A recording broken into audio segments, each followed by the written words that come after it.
Hello friends, my name is Simran, teach at BCA group of colleges, and I take up the subject of general English. Today I am going to talk about communication. As we all know, communication is a very important process these days. We need to communicate effectively in the world of business and in our day-to-day life. In order to be effective communicator, we need to follow many rules and regulations.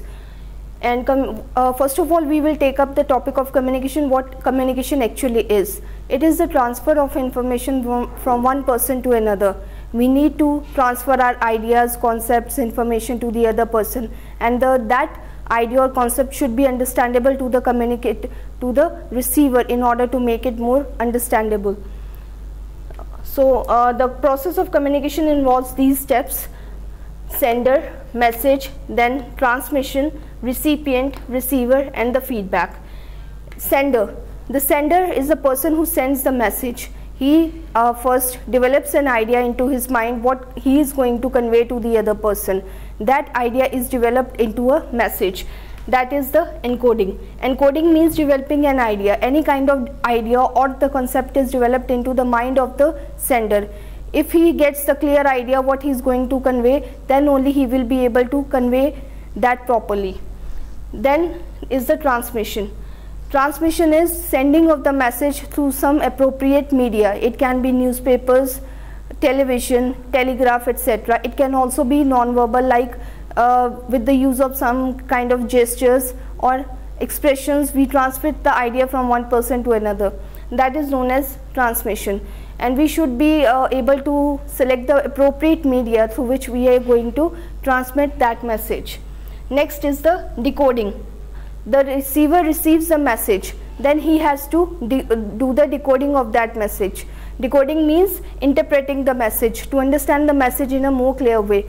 The sender has encoded the message, he had made it into some kind of concept or idea. He has developed it into a message.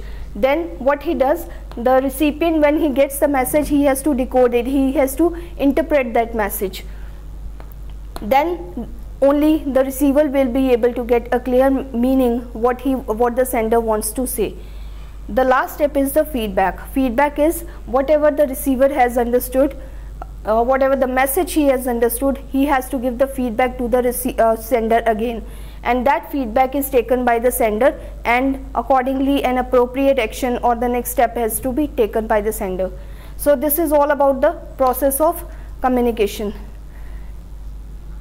Next, in order to make a communication more effective, we need to take up 7 C's of communication.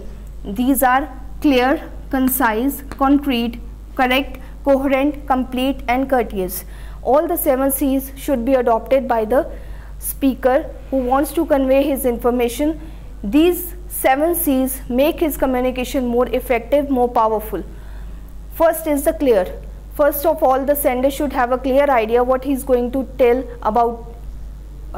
to his listener, whether it is written communication or the oral communication. If he doesn't have the clear understanding of what he is going to say, the listener or the person who will receive the message, even he will not be able to get that message clearly until and unless the speaker himself is clear about it.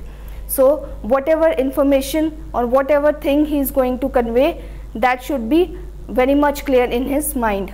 Next is the concise. Concise means to be short and brief in whatever you are communicating. If you are going to communicate some kind of message, it should be short, to the point. If it is very lengthy or it takes so much of time, then the listener may not be interested in listening to whatever the speaker is saying. The third step is the concrete. When your information is concrete, that means you are presenting a solid information to the listener. Solid information means you are clear what you are saying and you are presenting actual facts before the listener. The fourth step is correct. Whatever information you are telling to the listener, that should be correct. Any kind of irrelevant points or the repetition should be avoided. Correct means the information you are telling, that should be error free, and in case of written communication, you should be giving error-free message, like there should not be any kind of grammatical mistakes also. The fifth point is coherent. When your information or the message is coherent, it means it is logical, it is relevant to the topic.